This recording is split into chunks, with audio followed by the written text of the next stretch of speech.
Historia astronomii to dzieje kolejnych odkryć, które zmieniały naszą wizję wszechświata. W Polsce zawsze była ona jednak związana z losami naszego kraju. W tym programie pokazujemy, jak polska astronomia odradzała się wraz z polską niepodległością. I co udało się jej osiągnąć przez 100 lat patrzenia w niebo. Oto astronomia niepodległa.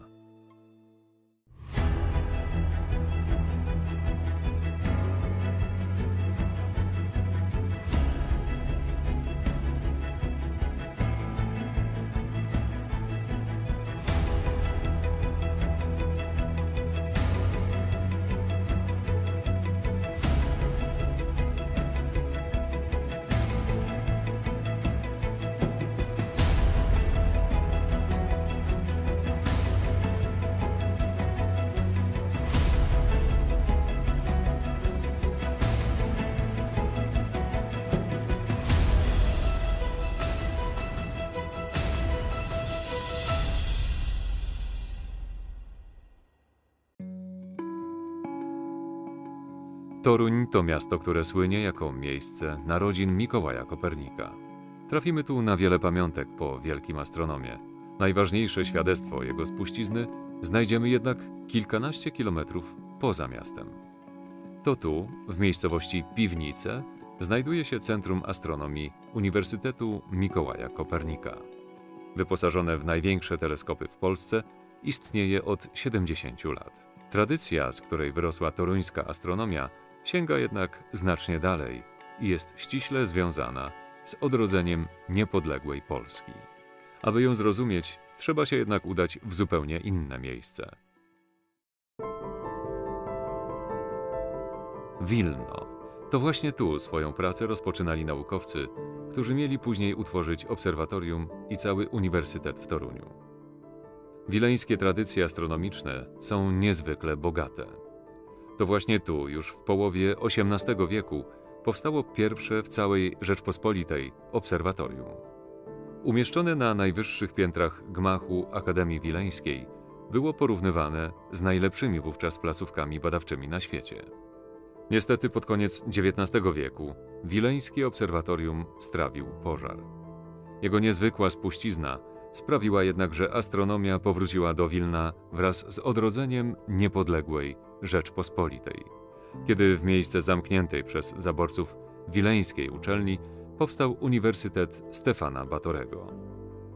Wiązanie restauracji uniwersytetu z restauracją astronomii było czymś oczywistym. Najlepszym dowodem tego było, że we wrześniu 1919 roku, kiedy jedzie pierwsza ekipa świeżo mianowanych profesorów uniwersyteckich, głównie rekrutowana spośród pracowników uczelni jagiellońskiej, to w tej grupie 11 osób już jest astronom, profesor Dziewulski, wówczas docent Dziewulski.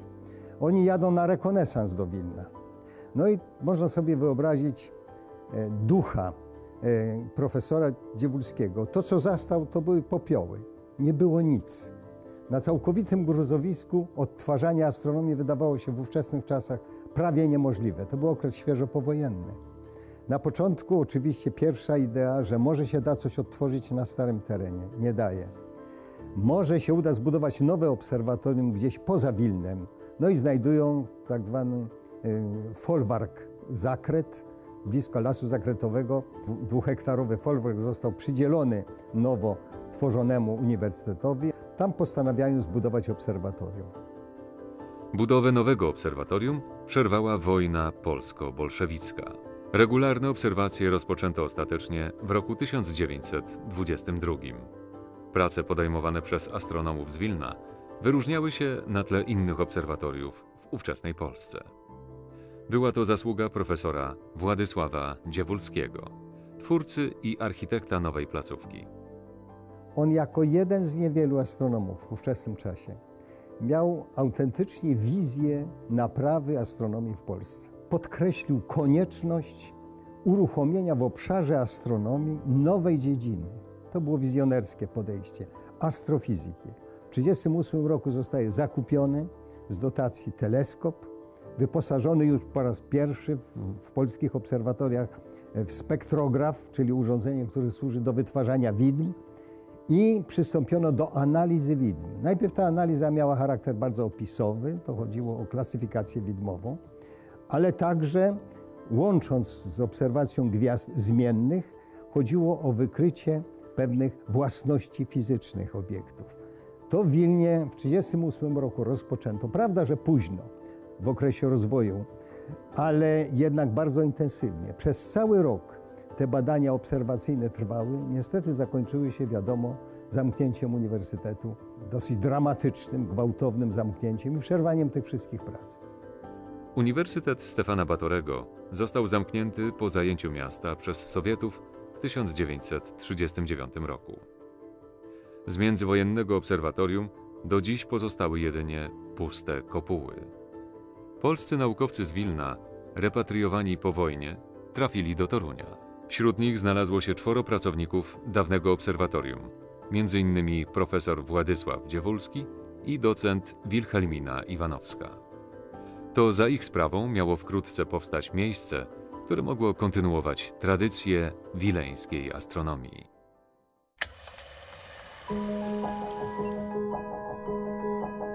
To prawdopodobnie najstarszy film z obserwatorium Uniwersytetu Mikołaja Kopernika w Piwnicach. Nagranie z roku 1950 powstało zaledwie kilkanaście miesięcy po otwarciu nowej placówki. Na filmie można zobaczyć profesora Dziewulskiego przy tzw. astrografie Drapera. Był to pierwszy teleskop, jaki udało się sprowadzić do Torunia. Jak wspomina dr Cecylia Iwaniszewska, przyrząd o długiej i niezwykłej historii odegrał kluczową rolę w powstaniu nowego obserwatorium. Ja byłam wówczas na 3. roku studiów.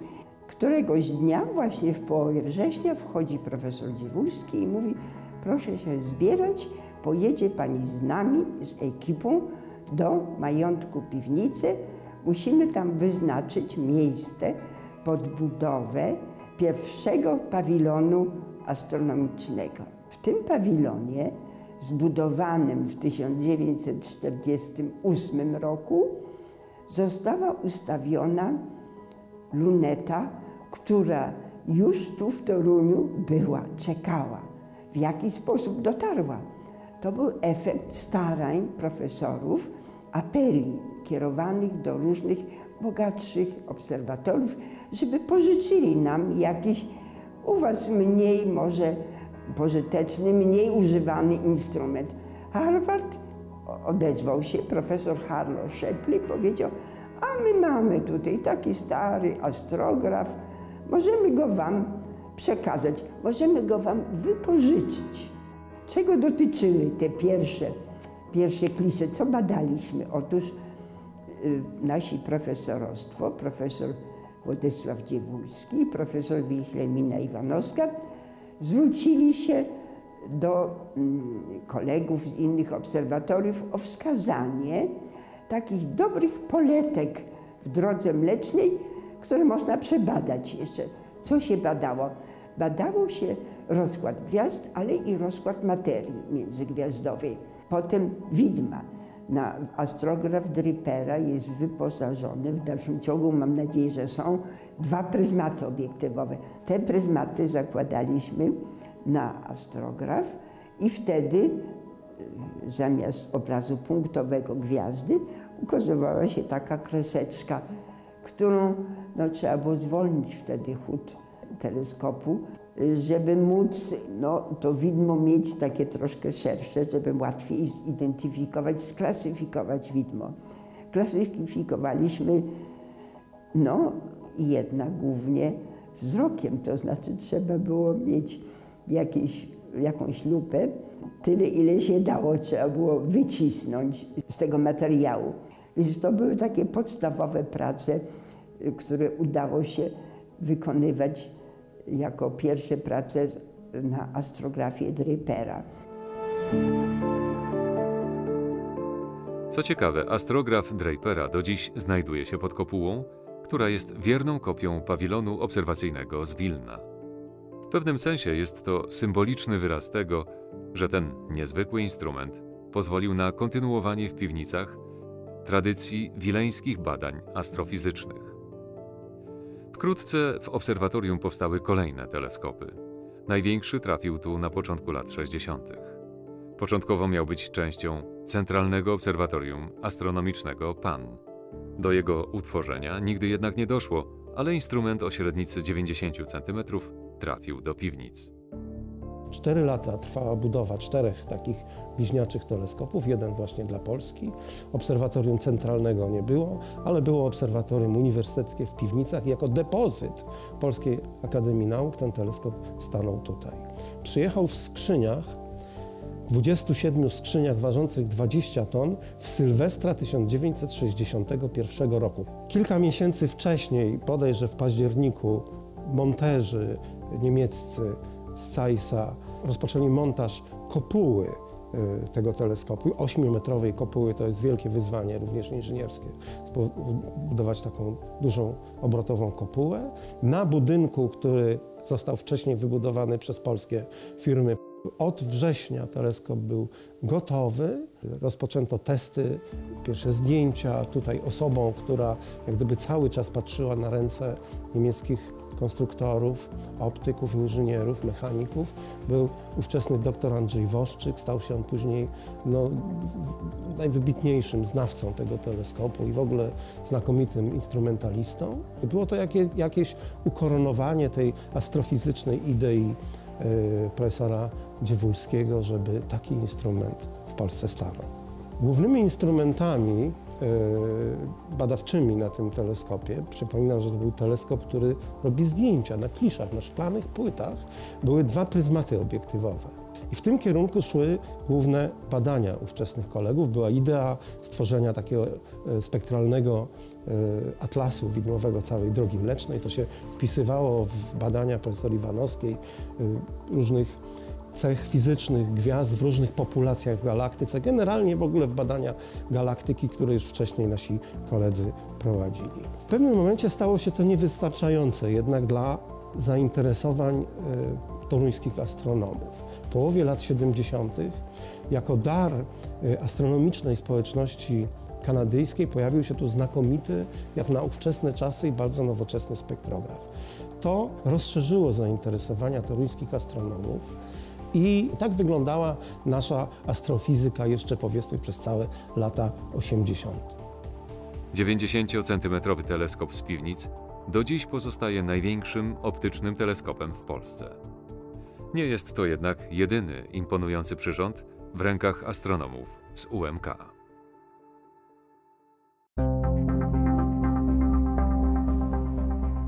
Oto radioteleskop RT4. Antena o średnicy 32 metrów to największy taki instrument w całej Europie Środkowej. Jego powstanie było możliwe dzięki badaniom, jakie astronomowie z Torunia rozpoczęli jeszcze w latach 50.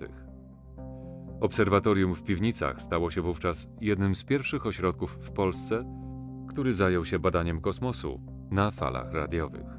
W połowie lat 50. profesor Iwanowska była zafascynowana rozwojem nowej dziedziny badań astronomicznych, konkretnie radioastronomią.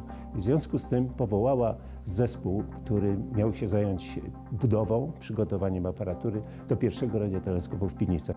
Ostateczna konstrukcja to był cylinder paraboliczny o rozmiarach 30 na 12 metrów.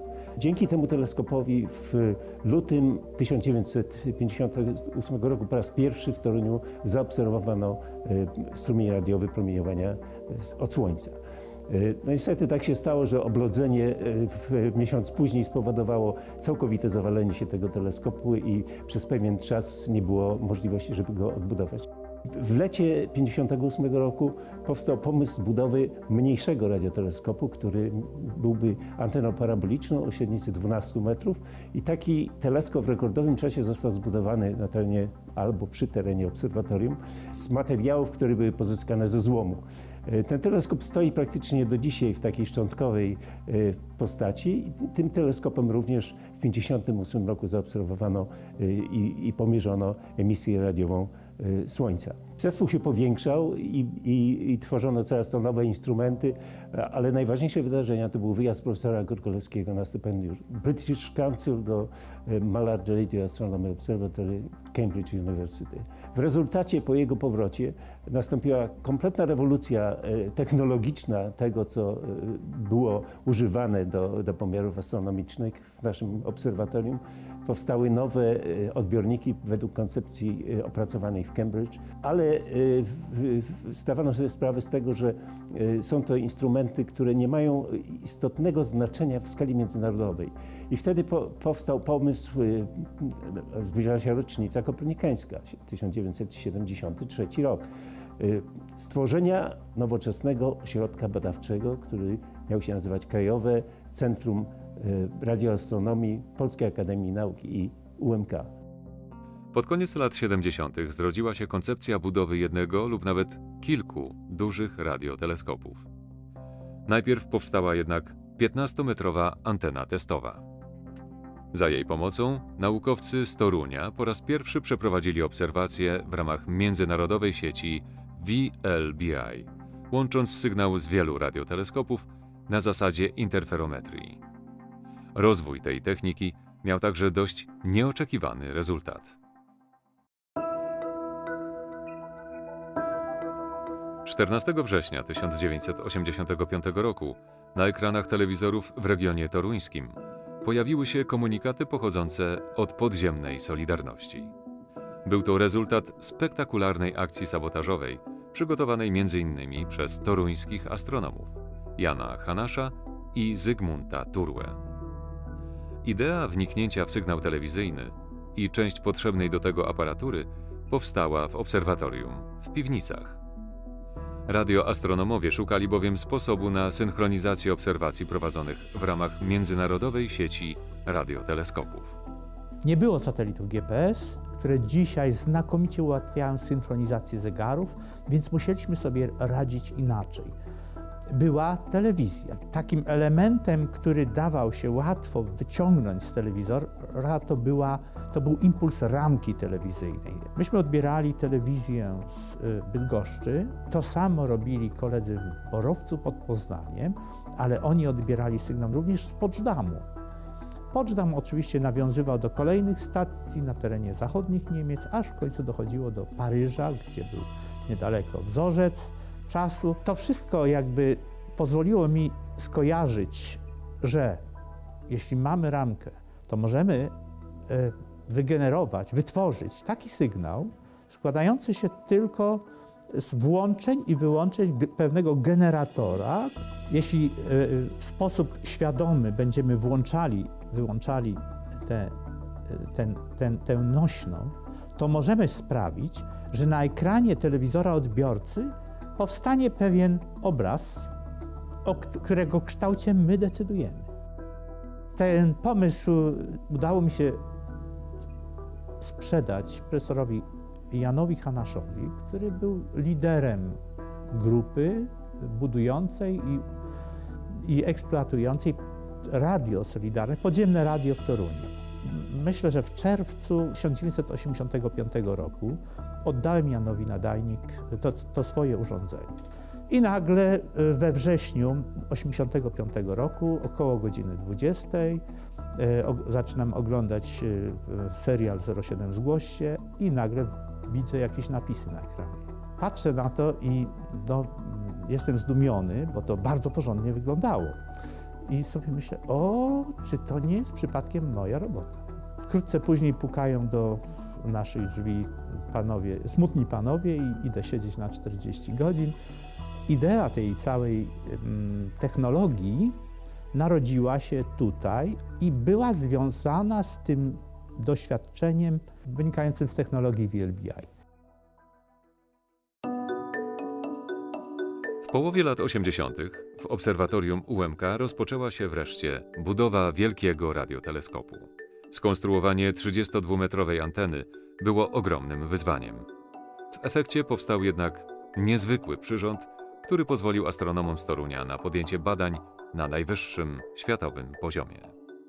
Koncepcja budowy tego teleskopu powstała już wtedy, kiedy 15-metrowa antena była budowana. Realizacja tego projektu to jest rok 84, pierwsze rozpoczęcie prac koncepcyjnych i projektowych. Potem do 90 roku, kiedy nastąpiła transformacja gospodarcza 91 roku, większość materiałów została przywieziona i postawiona, ale nie było decyzji o kontynuacji, ponieważ środki zostały wyczerpane, przeznaczone na ten cel.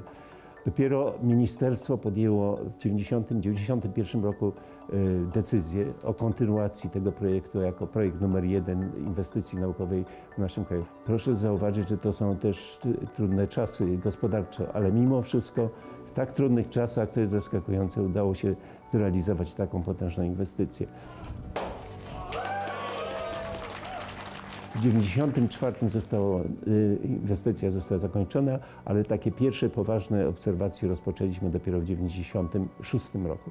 Od tego czasu teleskop bezawaryjnie funkcjonuje do dnia dzisiejszego. Został wyposażony w najlepszą aparaturę, jaką byliśmy w stanie zbudować czy też sprowadzić. Jest jednym z najważniejszych elementów kluczowy, jak to niektórzy mówią, element europejskiej sieci interferometrii wielkobazowej. Infrastruktura, która powstała, tworzy znakomite warunki do pracy naukowej. Młodzi nasi uczeni nie mają potrzeby, tak jak my, brania się za lutownicę i tworzenia aparatury od podstaw. To dzięki wizji, jaką miała profesor Iwanowska i później profesor Grgolewski, tworzenia tej dziedziny w naszym kraju, ośrodek stał się widocznym na mapie europejskiej i mapie światowej centrum radioastronomii w Polsce. Obserwatorium Uniwersytetu Mikołaja Kopernika zaowocowało wieloma niezwykłymi odkryciami.